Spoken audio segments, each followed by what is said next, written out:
Coucou tout le monde, j'espère que vous allez bien. Moi ça va. Bon, on va faire comme si je n'ai pas disparu pendant des mois et que tout va bien dans notre relation. C'est bon? Non, je suis désolée d'être partie pendant autant de temps. J'ai pas de raison, j'ai pas d'excuses à vous donner, mais j'espère qu'on repart du bon pied. Hein? Petit disclaimer, vous allez voir mon ordinateur sur le côté. J'espère que ça ne vous gêne pas parce que j'ai toutes mes notes. Je veux rien oublier et être le plus précis possible dans tout ce que je vais raconter. Et voilà, vous pouvez voir, j'ai investi sur un micro parce que j'ai vu que je vous infligeais quand même une souffrance assez incroyable avec le son de mes anciennes vidéos. Mais bon, on a un micro, on a les notes, c'est parti. On oublie que je suis partie pendant des mois, c'est bon? Merci, c'est pour ça que je vous aime. Les gars, on est 8 milliards sur Terre. Je dis bien 8 milliards. À moins que tu ne vives sur une autre planète, tu as forcément rencontré plusieurs personnes durant différentes étapes de ta vie. Mais parfois, ces relations ne sont pas toujours aussi simples. Et malheureusement, il arrive que certaines soient juste chaotiques. PS, je n'aime pas du tout le mot toxique. Mais depuis un moment, mes relations ont pris une toute autre dimension. Et ça, pour le coup, ça a totalement changé ma vie. Voici comment, grâce à ces 7 choses, je suis passée des relations chaotiques à des relations saines. Cette vidéo inaugure enfin ce que j'avais promis dans ma toute première vidéo, la série que j'ai appelée Time to Talk. Assez parlé, entrons dans le vif du sujet. Parlons de ces 7 choses qui ont totalement amélioré mes relations. Numéro 1. Bon, vous commencez déjà à me connaître avec ma façon de structurer mes vidéos, avec des points, numéro 1, etc., etc. Je disais, numéro 1, travailler sur mes blessures. Parce qu'il faudrait que vous compreniez qu'une personne blessée blesse. J'ai fini par comprendre que ce qui a amélioré mes relations, c'est que j'ai arrêté de condamner tout le monde et j'ai décidé de prendre mes responsabilités en main et de regarder d'abord à ce que je faisais, à comment je pensais, avant de me dire que la personne en face a un problème ou est toxique, entre guillemets, comme ce qu'on entend partout. C'est-à-dire que le fait de travailler sur moi, le fait de guérir de mes blessures, de pardonner de toutes ces trahisons, etc., tout ce que vous voulez, m'a aidé à être free en fait, à m'ouvrir aux autres et à m'ouvrir au monde sans avoir d'arrière-pensée, sans me dire ouais il peut se passer ci, etc. Parce que finalement, je suis déjà guérie de mes traumas, tu vois, si vous voulez. Je suis déjà guérie de tous mes problèmes et je me dis bon, je suis prête à faire de nouvelles relations, je suis prête à rencontrer de nouvelles personnes. La deuxième chose, c'est de filtrer ce à quoi je m'exposais. Il faut savoir que ce n'est pas neutre. Ce qu'on écoute, ce qu'on suit, etc., ce n'est pas du tout neutre. Parce que, je donne un exemple, si tu es dans l'optique de bâtir des belles relations avec les personnes qui t'entourent, que ce soit tes relations amicales, amoureuses ou ce que tu veux, qu'est-ce que tu fais à aller écouter des story time de « ma meilleure amie m'a trompée », « mon voisin était toxique », ma mère a été toxique de je sais pas quoi. C'est vrai, c'est des histoires qui sont tragiques, ça fait mal, c'est vrai. Mais si tu es dans l'optique de bâtir des belles relations, qu'est-ce que tu fais à écouter ce genre de sujet? Forcément, ça va laisser quelque chose dans ton cœur et ça va te pousser à soupçonner le mal de partout. Et ça, c'est justement ce qu'il ne faut pas faire. Troisième point, remplacer l'orgueil par de l'altruisme. Comment expliquer? C'est que, en fait, c'est réel quand tu dis que plus tu n'attends rien de personne, moins tu es déçu.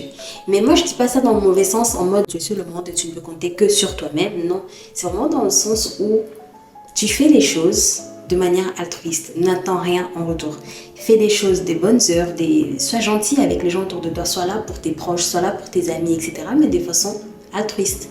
Je donne un exemple, pas se dire bon, je fais ça pour toi et demain, je suppose qu'il me rendra l'appareil, etc. Non, mais vraiment juste faire parce que tu as un bon cœur et que tu es guéri de tes blessures, tout simplement. Quatrième point, la communication. Alors, c'est vrai qu'on entend partout que la communication, c'est la clé de toutes les relations, etc., etc. C'est vrai. Mais moi, je pense qu'aujourd'hui, je vais l'aborder autrement. La communication, c'est vraiment aussi d'assumer ce qu'on ressent, assumer comment on se sent par rapport à un sujet, par rapport à quelque chose et d'en parler. Parce que avant, comme un petit peu tout le monde, j'étais amie avec des gens par concours de circonstances. C'est-à-dire qu'on étudie ensemble, on passe un peu de temps ensemble, donc voilà, forcément on est amis. Sauf qu'aujourd'hui, j'ai appris qu'avec la communication, toutes les relations que je construis, j'essaie d'aller un peu plus loin, tu vois, de creuser dans mes relations, de poser des bonnes questions, tu vois. Une fois, on a fait un petit week-end avec une amie, on s'est posé dans un hôtel, etc. C'était super bien, entre girls. Et pendant le petit déjeuner, on discutait un petit peu et je lui ai posé la question, qu'est-ce que tu attends de cette relation? Comment tu te sens dans cette relation en fait? Qu'est-ce que tu attends de moi?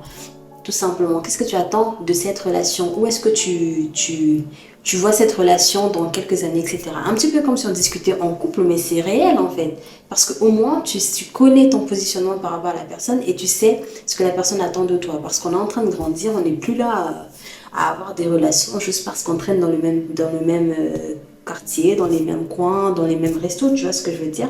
Mais vraiment avoir ces discussions matures, de prendre conscience de ce qu'attend l'autre de la relation et de dire toi aussi, de mettre des mots sur ce que tu attends de la relation, tout simplement. Un sous-point que je vais insérer dans ce point, c'est de changer notre façon de communiquer.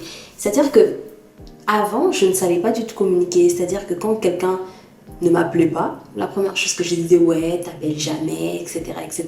Et c'est ce que la plupart d'entre nous font. Sauf qu'on oublie pourquoi est-ce qu'on se plaint. On se plaint parce que la personne, elle nous manque et que ça nous fait plaisir que la personne, elle nous appelle, en fait, tout simplement. Et c'est pour ça que j'ai changé ma façon de parler. Au lieu de dire à la personne, par exemple, tu m'appelles plus, etc., etc., je change la donne et je lui dis, franchement, à chaque fois que tu m'appelles, ça me fait vraiment plaisir. Et ça change tout en fait. Et qu'au lieu que la personne, elle se braque quand tu viens la condamner de pas l'appeler, tu lui dis juste à quel point ça te fait plaisir qu'il t'appelle, que cette personne t'appelle. Forcément, elle se braque un peu moins et elle est plus prompte à t'appeler plus souvent en fait, parce qu'elle sait que ça te fait plaisir, parce que tu l'as extériorisé comme une personne mature. La cinquième chose, c'est être utile. Être utile, c'est, par exemple, je veux dire, veiller à ce que je transmets à mes proches, veiller à ce que je transmets à mes amis principalement. Comment? Et pas forcément ce que tu donnes, comme on dit, ouais, les vrais amis sont là que quand les moments sont difficiles, mais l'amitié, c'est pas que ça en fait. Tu vois ce que je veux dire? Veiller à ce que je transmets, c'est qu'est-ce que j'ai en moi et que mes proches profitent. Ça peut être des aptitudes, ça peut être des dons, ça peut être des talents, ce que vous voulez. Ou tout simplement, comment ils se sentent. Posez des questions à vos proches, à vos amis, etc. Comment tu te sens quand tu es avec moi? Comment tu te sens après avoir passé une journée avec moi? Il y en a, moi j'ai posé ces questions à mes amis, il y en a, ils m'ont dit franchement, je me sens toujours encouragée, je me sens valorisée parce que tu fais des compliments à foison, genre, il y en a tout le temps. Et pour moi, c'est important que quand je suis avec des gens qui se sentent bien, qui se sentent aimés, qui se sentent valorisés. Et vous, c'est ça en fait ce que je veux dire par être utile. Qu'est-ce que vos amis, vos proches ressentent quand ils sont avec vous? Est-ce qu'ils se sentent rabaissés à chaque fois? Est-ce qu'ils sentent que vous êtes dans une pseudo-compétition ou je sais pas quoi? Sixième point, développer de façon intentionnelle des relations plus profondes. C'est-à-dire que on ne va pas juste discuter de la pluie et du beau temps ou encore discuter des gens ou des choses qui nous entourent. Mais non, c'est vraiment prendre le temps de discuter, d'échanger, d'apprendre à connaître l'autre. Vraiment, pas apprendre à connaître sa couleur préférée, etc. Non, mais apprendre à connaître comment elle réagirait sur telle situation. Pourquoi est-ce qu'elle aime ça? Qu'est-ce que ça évoque chez elle? Qu'est-ce que ça signifie chez elle? Mais vraiment prendre le temps d'être profond. Moi, je suis comme ça, en fait. Je peux plus supporter des relations qui sont sur la surface où on parle pas de grand chose, on parle de la pluie du beau temps. Franchement, ça va 2 minutes, mais à ce stade où on est en train de grandir, j'ai 24 ans. Ah oui, c'était mon anniversaire il y a 2 mois. J'ai 24 ans et je veux pas être là à avoir des relations de salut, ça va, tu fais quoi? Tu vois ce que je veux dire? Et au-delà de ça, quand je dis d'avoir des relations tellement profondes, c'est des relations où vous êtes tous sur la même longueur d'onde. C'est-à-dire qu'aujourd'hui, j'ai des amis qui surveillent tout ce que je raconte sur YouTube. C'est-à-dire, ils scrutent tout ce que je raconte ici. Et s'ils voient quelque chose qui cloche, quelque chose qui n'a pas été bien fait, ou quelque chose qui n'a pas été bien dit, ils viennent me le dire en fait. Que Shakila, franchement, là, tu t'éloignes un petit peu de ton objectif. Et quand ils vont venir me le dire, ils vont pas venir me le dire avec dans le cœur, ah ouais, si on lui dit ça, peut-être qu'elle va mal le prendre. Non, c'est parce qu'ils savent tellement la place qu'ils ont dans ma vie et qu'ils savent qu'ils m'aiment de façon sincère, qu'ils savent que je vais même pas soupçonner qu'ils sont jaloux, haineux, haters ou quelque chose comme ça. Tu vois ce que je veux dire? La profondeur dans les relations, c'est super important. La dernière chose, c'est de prendre ce que tu as à prendre. J'ai discuté avec une amie récemment et j'avais un souci avec une amie et ça faisait hyper longtemps que ça durait cette chose-là, sauf que ça avait impacté ma façon de voir, d'aborder mes amitiés qui arrivaient, mes amitiés futures, entre guillemets. Et ma copine, elle m'a fait comprendre que Shakila, t'as pas besoin de vouloir reproduire le même type d'amitié que tu as eu avec cette personne-là. Et que tu as qu'à prendre ce que tu as à prendre en fait. Parce qu'aujourd'hui, la vie elle est faite des relations. Tu t'arrêtes il y a des relations qui durent 2 minutes. Il y a des amitiés qui durent 2 minutes. Le temps d'un arrêt de bus et la personne elle vient impacter ta vie avec ce qu'elle va te raconter. Il y a des relations qui sont purement professionnelles. C'est-à-dire qu'avec la personne là, tu ne parles que de tes projets professionnels, etc. Parce que vous êtes sur la même longueur d'onde sur ce niveau-là. Il y a d'autres relations qui sont purement scolaires. Donc quand on est ensemble, on parle de nos ambitions par rapport aux études, etc.